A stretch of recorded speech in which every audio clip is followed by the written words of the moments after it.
Good evening, everyone. We're back here for our third night of Light in the Darkness. And John Stewart's come along to share with us a little bit about how he's doing and all that's going on. And this is an encouragement for your prayers for all those who are continuing to work at the minute.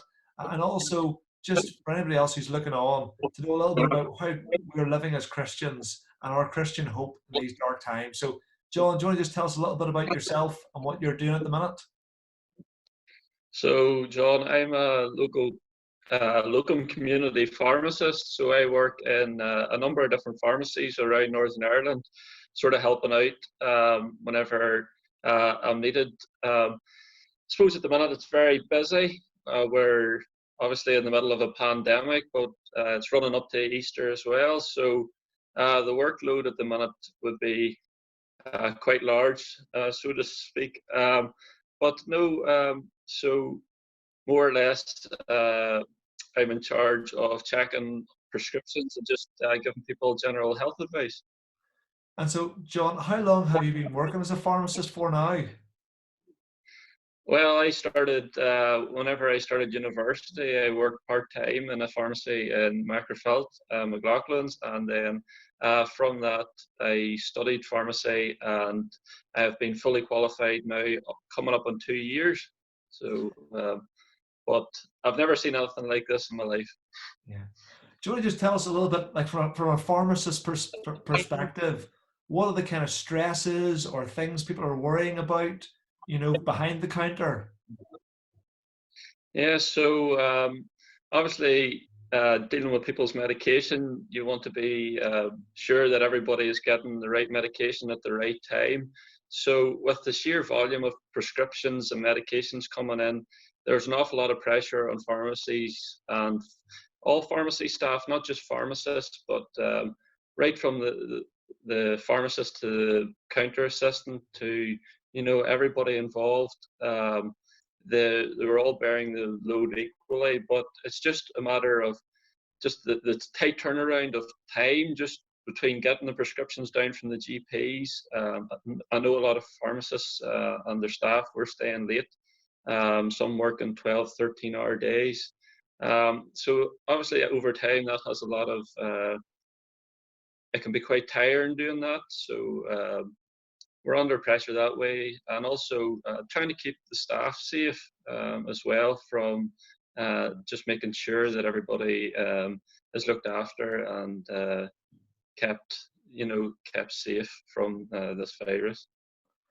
And so, have you guys got that personal protective equipment where we're always talking about, or? Yeah, so a lot of pharmacies, a number I've worked in, have erected like big screens up to protect the staff.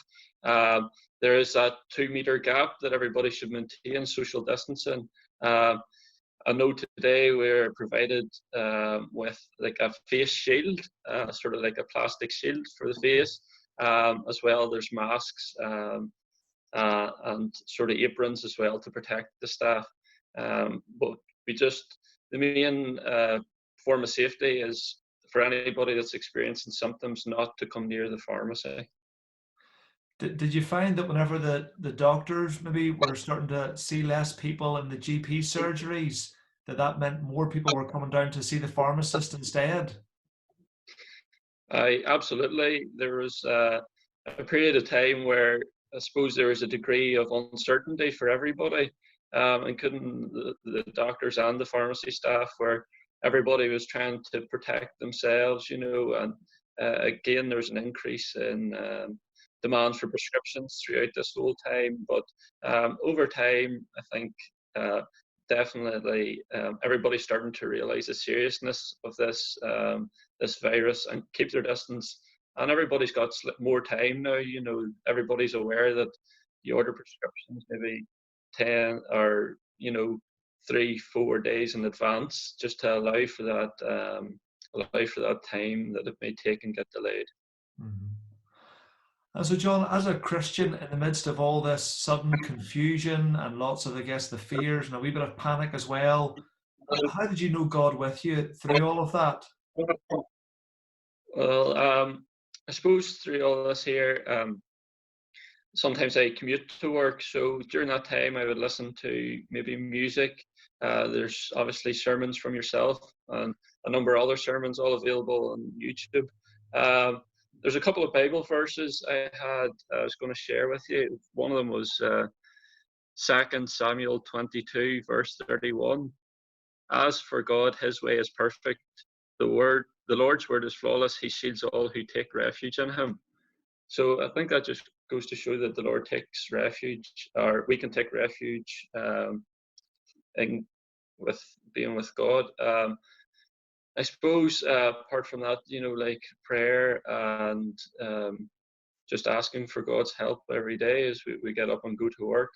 Um, Again, there's other good resources out there, such as the Gospel Coalition there or whatever. That there's some interesting reads on it, and Desiring God as well about regarding coronavirus, which I find interesting too. Mm. And I guess, John, maybe you should think about after this, what would you like to see have changed in your life from having gone through this? And how do you think this will have changed you, or how would you like it to change you? Mhm.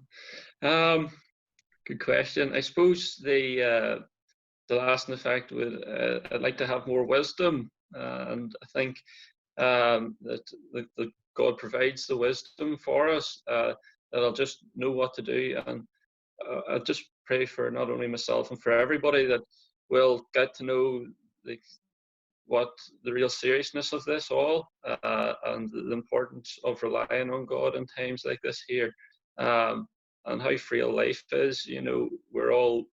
We've all been equalized by this virus. It doesn't care who you are, what your job is, or anything. Just that there's a lot of tough things out there, and to rely on God.